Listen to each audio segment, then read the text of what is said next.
Throughout 2025, I went to the gym every single day and trained with the shallow goal of bettering myself physically, not knowing what's to come. When I wasn't in the gym, I was researching how to be better in the gym. I was and still am obsessed with getting stronger, and today I wanted to share everything I've learned, highlighting my failures, hiccups, and success throughout the year. In this video, I will show you not only the physical changes I went through, but the mental changes I went through and how you can achieve all of this, and a benchmark for progress and to keep it real and transparent with everyone. To get to where I am now, we have to start at the beginning. Living a sedentary life as a tech nerd, I had barely lifted anything nor had I moved anything heavier than a keyboard and mouse. Unironically, this is one of the lighter mouses on the market. So when I decided to go to the gym, I was basically starting out scratch. Luckily for me, I had a buff Viet gym buddy, like your average Kevin Nguyen. He gave me two 15-pound dumbbells and told me to do a simple chest press with it. Now, for those who don't know what a chest press is, imagine doing a push-up but upside down. Instead of pushing your weight, you're pushing the dumbbell's weight. This makes the exercise weight adjustable, perfect for beginners to experts. Now, to my surprise, this was the toughest activity I had ever done. I remember it like it was yesterday. I did 10 reps with it, barely making 10 reps with it. And when I finished, my buddy said, "Okay, great. Now 2 more sets." Oh my goodness. I cowered it out. I asked for lighter weights. He looked at me with disgust and he said, "Dude, those are for little girls. This zipperhead's f***ing sexist." Anyways, embarrassing, man. Oh. But I pounded it out and went every day. The first month felt like hell, as everything was sore to the bone. DOMS, delay onset muscle soreness. I heard this is where a lot of people quit. Your boy didn't. So it was probably the endorphins firing off and not the underlying mental problems. It was a hell of a mood booster, but it wasn't until long that I got severely sick. I'm talking, I was laying in my bed thinking that this is it. The world was spinning, major pain in all parts of my body. It was aching, it was sore, overwhelming fatigue, feeling lethargic, all hitting me at once. This was some world-class flu, like I'm about to start COVID 2.0. And I feel like it's almost like a rite of passage to get sick when you're trying to better yourself. Have you ever felt sick when you started the gym? Let me know in the comments, because it turns out it's very common. I've seen plenty of others get sick too. 1 time is happenstance, 2 times is a coincidence, but 3 times, that's a pattern. So I looked into it. Turns out it's just due to the high contact nature of the gym. You're always touching things, and surfaces are extremely dirty. Viruses, germs, fungus, right? Fungus. They're all thriving in this moist, warm, and crowded environment. So, wash your hands and don't touch your face. Or else you might have HPV warts in very conspicuous areas. As the months went by, my strength grew, but not fast as I wanted it to be. Through trial and error, I adopted a split and refined it to be perfect to me. This is the push-pull leg split, or PPL for short. This is just an optimized workout routine that targets certain muscle groups efficiently, making sure you don't overwork or underwork certain muscle groups, giving them adequate rest/recovery time to be attacked relentlessly and brutally again. Since I am blessed to be able to reserve time to physical activities every day, I chose the 6-day PPL split plus free day to complement my blessed free time. How it goes is Monday and Thursday is the push group, which is your chest, triceps, and lateral delts. You like how I felt myself there? Pull on Tuesday and Friday, which is back, biceps, and rear delt exercises. Wednesday and Saturday are legs, calves, core, and everything in between. Sunday being a free day, I can use it to dilly dally, theory craft, experiment, or I just blow through it and start my push day a day earlier. Now, stick with me here. This is what it looks like. And I understand that this is the last thing you want to see on YouTube, a damn Excel spreadsheet. Now, I don't follow this to the T, and you shouldn't either. You should be doing things that are fun and challenging while following your program.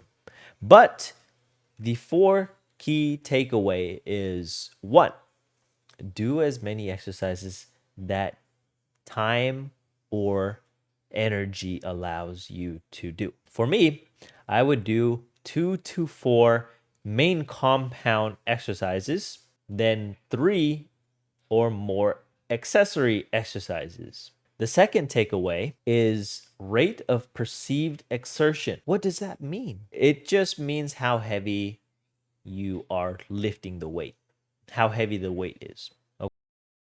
Hey, post production Yen here. RPE is how heavy the weight feels to you. It's on a scale from 0 to 10, 0 being very light and 10 being very heavy.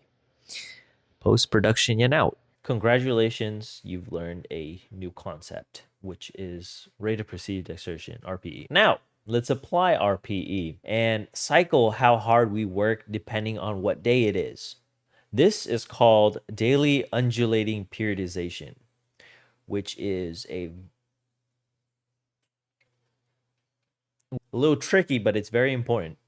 So, for example, the first half of my split, Monday, Tuesday, and Wednesday, the PPL, I would go heavy with an RPE of 8 to 9. High sets, low reps. And then the second half of my PPL, Thursday, Friday, and Saturday, I would go moderate with an RPE of 6 to 7 with lower sets but higher reps. Congratulations, you've learned what DUP is.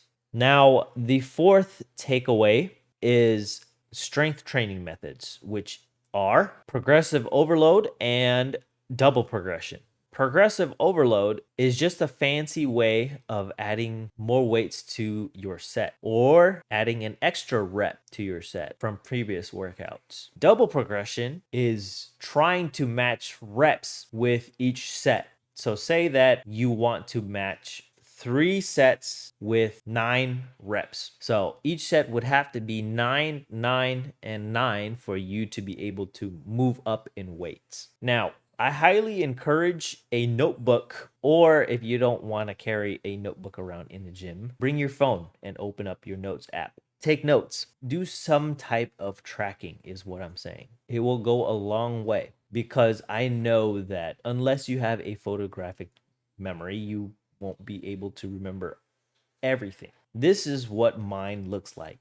And you're going to tell me that you're going to remember each rep, each set, each weight, each workout. Even if you have a photographic memory, do not clog your mind with information like this and use it for something better. We are just learning everything important in this small little segment, aren't we? Great. Now that we've gone over the basics, I won't go over the rest of these Excel sheets here. This is best saved for my Teams meeting in the office I just made up. Moving on.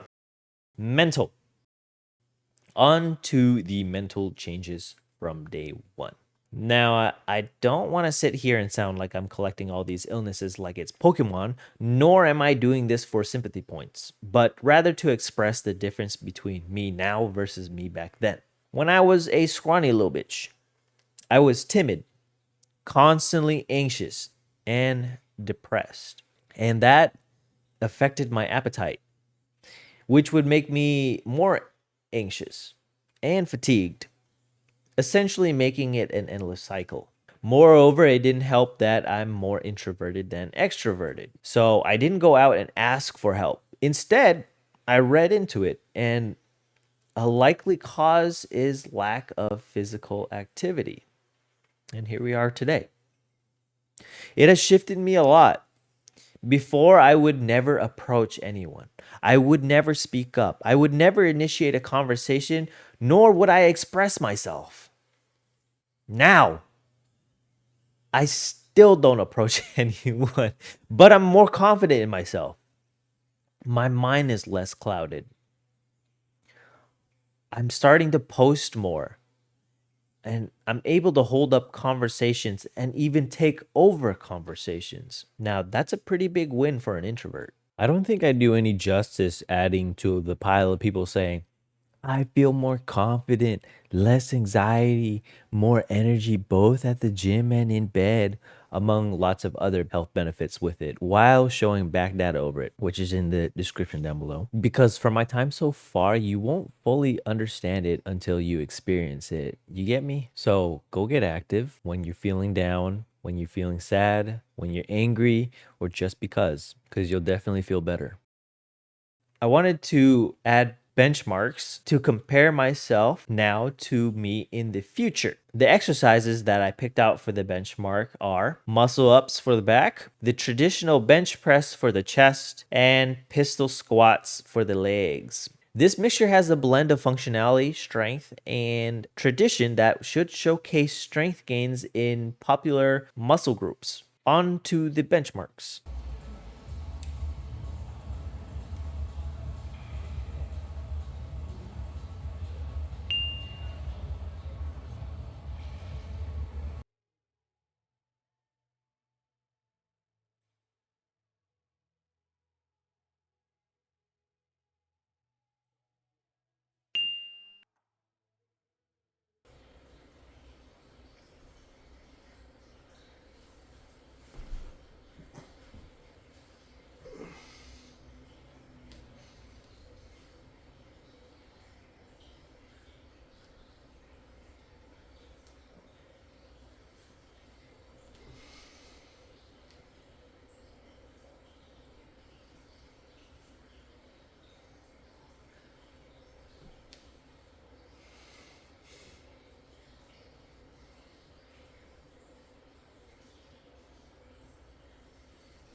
I couldn't fit everything in this video because there's just so much to go over and talk about. And don't blame me if I missed anything because I know I did. Perhaps this video may answer some additional questions you may have.